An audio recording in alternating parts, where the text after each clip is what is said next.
Bonjour à toutes et à tous, je suis Florian de Greux Games et je suis avec Léo, Valériane et Céline.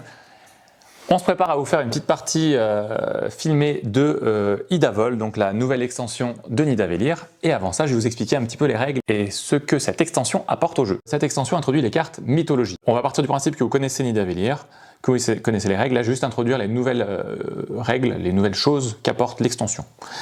Donc dans cette extension, vous aurez des cartes Valkyrie, des cartes As, qui sont les dieux nordiques, des cartes animaux mythologiques et des cartes géants.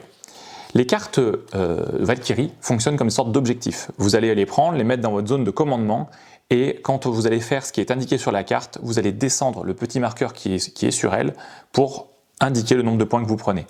Donc par exemple, on a une Valkyrie qui vous dit qu'à chaque fois que vous faites une plus-value, vous descendez le marqueur. Une plus-value, c'est quoi? C'est dès que vous devez prendre une pièce, qu'elle est plus présente et que vous prenez la pièce de valeur supérieure. Donc par exemple, si vous devez prendre un 5 qui a plus de 5, vous prenez un 6, s'il y a plus de 6, vous prenez un 7, donc ça fait une plus-value de 2. Voilà.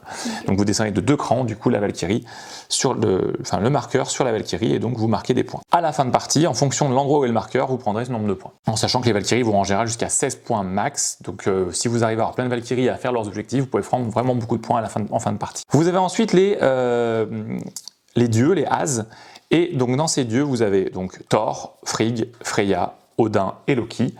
Et quand vous les prenez, vous les mettez également dans votre zone de commandement et vous mettez un petit marqueur sur eux. Ce petit marqueur s'enlèvera quand vous voulez faire leur pouvoir. Ils ont un pouvoir qui est one shot, qui se fait en une fois dans la partie, qui se fera plus après. C'est assez fort et en plus ils ont des points de victoire en fonction qui leur sont attribués. Donc par exemple Freya rapporte 15 points en fin de partie, alors que Odin, qui a un pouvoir très fort d'échange de héros neutres, fait 0 points. Mais c'est pour équilibrer un peu leur force et leur puissance. Vous avez les animaux mythologiques qui sont des animaux, des créatures qui se mettent dans votre armée. En fait, ils ont des couleurs, couleurs forgeron, chasseurs, explorateurs, mineurs et guerriers. Donc vous les mettez dans vos colonnes et ils ont un bonus qui se fait en plus. L'idée, c'est qu'ils vont vraiment pouvoir vous permettre de jouer des stratégies extrêmes, comme par exemple jouer full explo ou jouer plus full guerrier, alors qu'avant, normalement, dans Nidavellir de base, quand vous avez la majorité en guerrier, ça sert à rien d'en prendre plus parce que les guerriers font pas beaucoup de points. Donc la majorité suffit, il faut arrêter. Là, vous allez pouvoir pousser un peu plus ce bouchon sur les guerriers avec Nidhogg qui fait plus 2 par grade de guerrier. Et enfin, vous avez les géants. Les géants, c'est assez rigolo. Leur but, c'est de capturer du nain. Donc quand ils arrivent, quand vous le choisissez, vous le mettez dans votre zone de commandement et vous mettez là une petite main qui correspond à la couleur du géant dans la colonne qui correspond. Donc vous avez un géant pour les forgerons, un géant pour les guerriers, etc. Donc vous mettez la petite main qui correspond dans la colonne indiquée. Et le prochain nain de cette classe que vous allez recruter, vous allez avoir un choix instantané à faire. C'est soit il se fait capturer par le géant, et dans ce cas-là, vous activez le super effet du géant, soit vous le posez dans votre colonne de votre armée, mais dans ce cas-là, le géant, il n'est pas content de ne pas avoir capturé de nain, et il disparaît. Donc vous perdez un tour de recrutement parce que vous n'avez pas fait. En sachant que les pouvoirs des gens sont très forts, comme par exemple vous avez Trivaldi, c'est le géant forgeron. Quand vous capturez un forgeron, vous recrutez tout de suite un héros et ce héros il compte pas dans votre limite de héros, donc c'est très chouette. Donc tous les pouvoirs sont très très forts, mais justement c'est l'intérêt, c'est de pouvoir partir sur des stratégies extrêmes, des choses qu'on ne joue pas d'habitude et ça vous change vraiment vos parties. En chaque début de partie, comment ça va se passer? Vous allez mélanger ces cartes mythologiques, d'accord? Vous allez en choisir autant que le nombre de joueurs x 3, c'est-à-dire que si vous jouez à 4 joueurs, vous allez prendre 12 cartes, d'accord?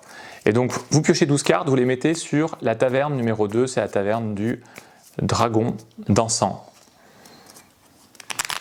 Hop, donc on en prend 12. Si vous jouez à 2 ou 3, vous en prenez 9. Si vous jouez à 5, vous en prenez 15. Vous mettez ces cartes sur la taverne numéro 2. Les autres cartes, vous les posez ici, proche du trésor royal. Et là, on est prêt à jouer. Donc ce qui va se passer, c'est que sur les 3 premiers tours de l'âge 1, il va avoir des créatures mythologiques, enfin des cartes mythologiques à la place des nains sur la taverne numéro 2. Donc taverne numéro 1, on met des nains. Taverne numéro 2, on met des cartes mythologiques. Et taverne numéro 3, on met encore des nains. On fait ça sur les 3 premiers tours de l'âge 1. Après, au 4e tour, on mettra que des nains. Et après, on partira sur l'âge 2. Donc les restes des règles ne sont pas modifiés, c'est juste que les cartes d'Idavol vont vous permettre de mettre en place des stratégies assez tôt dans la partie, à moyen et long terme également, d'accord? Donc l'idée c'est que ça va modifier au début de partie pour ensuite avoir un impact sur le reste. Dans la boîte d'Idavol en français, vous avez également donc, vous avez les cartes, vous avez des petits punchs qui vont vous permettre de faire des marqueurs sur vos cartes, etc. Et vous avez des sleeves qui sont incluses, donc c'est les sleeves spéciales pour Idavol, donc c'est des sleeves avec un dos pré-imprimé.